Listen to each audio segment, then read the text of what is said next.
Hola mis amados estudiantes bíblicos, ¿cómo están hermanos? Qué gusto poder encontrarnos otra vez. Bueno, hablábamos de los peligros en la gracia y como dice el dicho, ¿no? Una de cal y otra de arena. Nos toca ahora el punto número 8 de nuestro estudio y este punto número 8 obedece a la suficiencia de la gracia. El tema que pasamos a considerar está entendido dentro de la frase que encontramos en 2 Corintios 12:9, texto conocido. Y dentro de ese texto está esta expresión, bástate mi gracia. Como sabemos, estas palabras resumen la respuesta del Señor al triple ruego del apóstol, cuando le pidió que quitara de él el aguijón que le torturaba permanentemente. ¿Sería que Pablo oró con poca fe? ¿O sería que Dios cerró su oído a la súplica del apóstol? Nos anticipamos en afirmar que no ocurrió nada de eso. Al considerar este incidente en la vida del apóstol Pablo, vamos a descubrir algo de gran valor y que jamás debemos olvidar.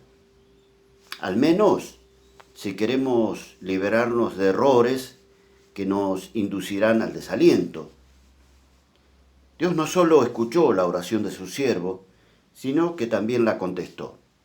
Claro que la respuesta no coincidió con el deseo personal del apóstol, sino, y obvio, de conformidad con el propósito de Dios. Pablo oró para que le quitara el mal, pero Dios contestó su oración como suele hacerlo muchas veces, ¿verdad? No le quitó el mal, pero le dio fuerzas para soportarlos, sí. Dios a veces no nos exime de la aflicción, pero nos capacita para sobrellevarlas y salir victorioso de ellas. ¿Qué es esa fuerza enigmática que nos sostiene y fortalece en medio de la prueba? ¿Qué es ese bálsamo consolador que suaviza nuestro corazón cuando se siente desgarrado? Dios contesta, bástate mi gracia. El mensaje de Dios habilitaba a Pablo a seguir en el ministerio a pesar de sus condiciones adversas. Vemos que el apóstol se sometió a la voluntad del Señor. No aprovechó esa enfermedad para reducir la eficacia de su servicio, sino que confió en la suficiencia de Dios. Esto es lo que somos aconsejados a hacer cuando la prueba golpea nuestras vidas. Debemos los creyentes entender que cuando decidimos poner las manos en el arado, hemos de ser visitados con pruebas que nos han de mostrar nuestra insuficiencia, nuestra debilidad. Dios permite la aflicción para eso justamente y enseñarnos que es en nuestra debilidad donde se manifiesta todo su poder. Esta pequeña frase, bástate mi gracia, es entonces la clave de un principio fundamental que establece en primer lugar el método utilizado por Dios para suplir sus necesidades. Y en segundo lugar, para manifestar su gracia, no solo en la vida del creyente, sino en el fruto de su ministerio. No solo en nosotros, sino también en lo que hacemos. Tanto el creyente en forma individual como la iglesia en forma corporativa, durante su peregrinar por la tierra tendrán que pasar por una muy variada gama de necesidades y pruebas. Así lo anticipó el Señor.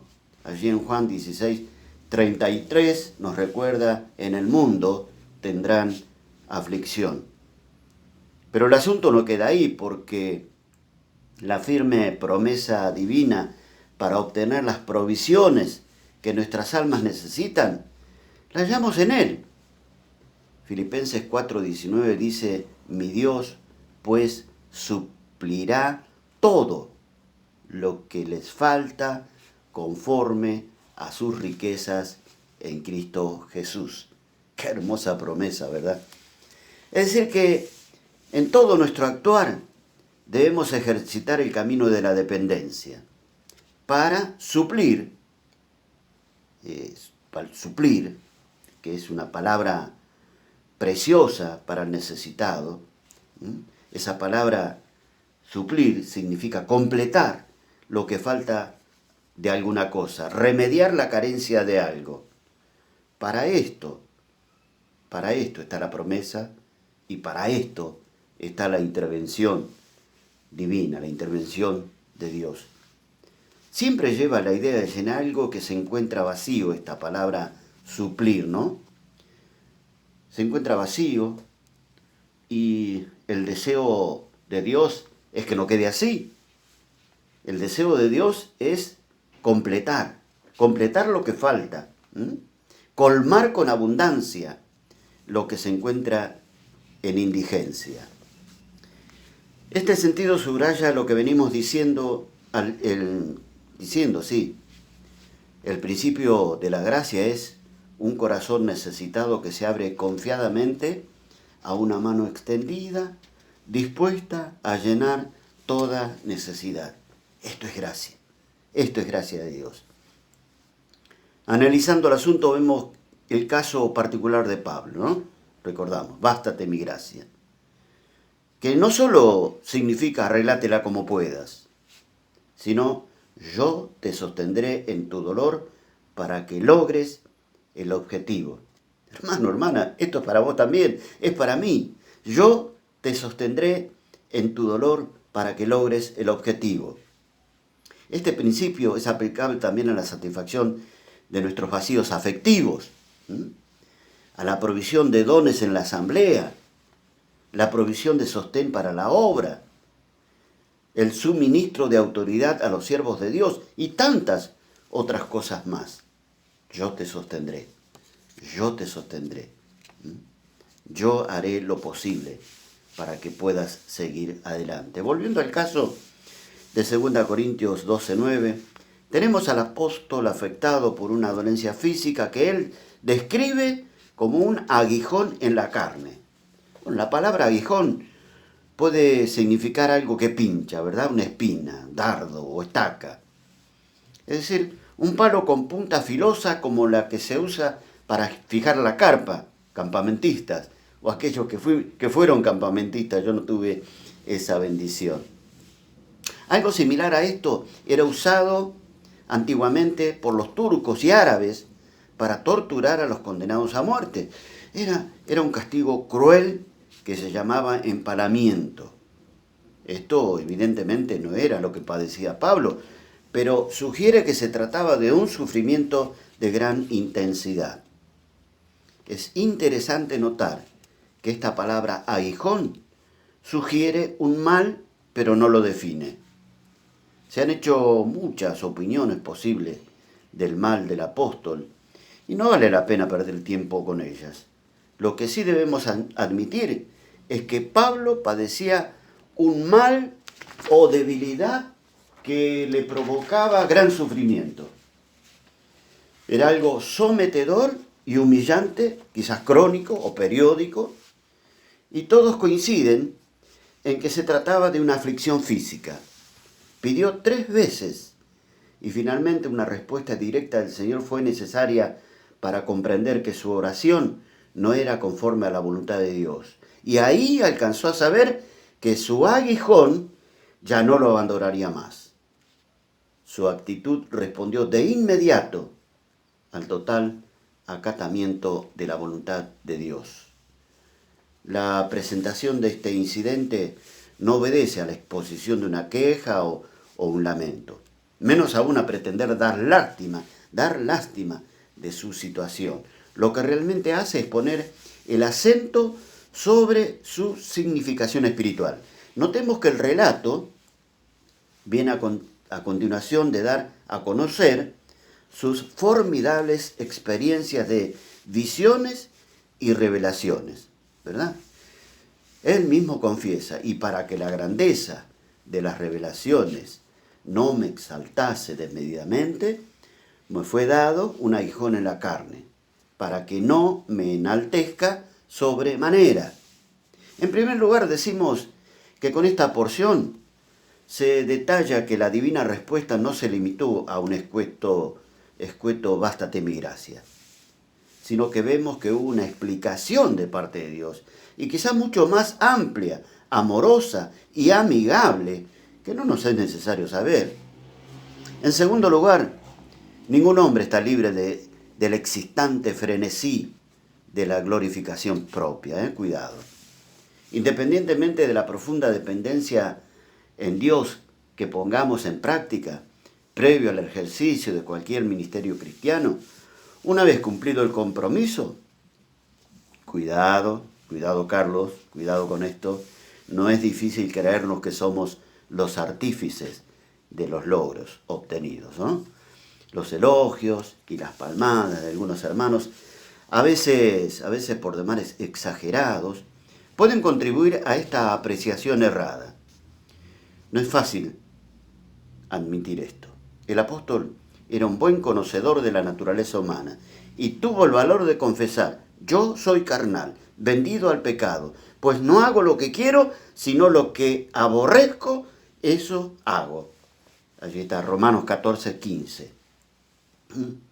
Todos los creyentes deberíamos aprender que la debilidad humana y la gracia van juntas como en parejas. ¿Otra vez? Sí, otra vez. Todos los creyentes deberíamos aprender que la debilidad humana y la gracia divina van juntas como en pareja. Por ello, la espina en la carne de Pablo es por definición un tipo de espina en la carne de todo cristiano, no por lo externo, sino por lo espiritual. En cuanto a la naturaleza del aguijón, no titubean llamarlo un mensajero de Satanás, lo que indica que era satánico en su origen y atribuible, sí, a un agente demoníaco, aunque permitido y controlado por Dios. Es difícil explicar por qué Satanás aparece como un agente que inflige un mal a un hijo de Dios y a la vez Dios cumple su propósito a través de ello. Mucha razón tiene el Señor cuando dice: mis caminos no son tus caminos, ni mis pensamientos tus pensamientos. En Job tenemos una ilustración que puede aclarar algo. Dios no envió el mal, sin embargo, hizo su obra. Jamás debemos olvidar que Satanás es el acusador. Esto no significa que a Dios se le puede escapar el control. Dios permite, pero limita la jurisdicción de Satanás. Véalo usted mismo, en Job capítulo 1, versículos 1 al 12. Es en virtud de ese control que el enemigo no destruye lo creado. Alguien dijo por ahí: este mensajero de Satanás estaba evidentemente obrando la voluntad de Dios. Claro que sí. Satanás no habría querido que el orgullo de Pablo fuese apagado. Más bien al contrario. A Satanás le habían sido impuestos unos estrictos límites dentro de los cuales lleva a cabo su maldad y cumple a la vez la perfecta voluntad de Dios. ¿Qué tranquilidad trae esto a nosotros? El diablo no puede ir más allá de lo que deba hacer, de lo que Dios le permita, pero a la vez, aunque no quiera, cumple los propósitos de Dios. Finalmente, Pablo concluye mencionando el argumento del Señor, el cual le queda prendido en el corazón como una firme convicción personal. Esto está en 2 Corintios 12, versículos 9 y 10. El Señor le dijo: bástate mi gracia, porque mi poder se perfecciona en la debilidad. Es como si dijera: no me pidas potencia sensible, porque mi potencia se hace perfecta en la falta de tu potencia. Es significativa la superposición de las palabras gracia y poder. Para muchos, la palabra gracia es un vocablo de poca significación, que implica una vaga bendición que puede ser estimada como una sonrisa o una mera simpatía. Pero gracia en el Nuevo Testamento es fortaleza. Es una fuerza activa y divina otorgada a los hombres y mujeres para su oportuno auxilio. Encuentra su ocasión en nuestros casos más extremos de penurias e insuficiencias. Cuando nuestra impotencia nos hace sentir incapaces de hacer algo, la gracia logra su más absoluto campo de acción para orar. Resumiendo, el Señor le hizo ver a Pablo y también a nosotros que esa debilidad que le resultaba tan difícil de soportar era el medio suficiente sobre el cual se otorgaba incesantemente sobre él toda la omnipotencia celestial. Otra vez, el Señor le hizo saber a Pablo y también a nosotros que esa debilidad que le resultaba o que nos resulta tan difícil de soportar era el medio suficiente sobre el cual se otorgaba incesantemente sobre él, sobre nosotros, toda la omnipotencia celestial. Que el Señor nos ayude a concientizarnos que la gracia de Dios que obró en nosotros para salvación es también el factor de eficacia del ministerio nuestro, del ministerio de cada uno de nosotros. Hermano, hermana, vos tenés algo para hacer para el Señor. Y eso estaba presente en la concesión y el desarrollo de los dones, porque al menos uno seguramente te ha dado el Señor para lograr ese objetivo. Incluso en las circunstancias penosas de la vida, obvio. Maravillosa gracia. Bendecida semana, mis amados hermanos y hermanas.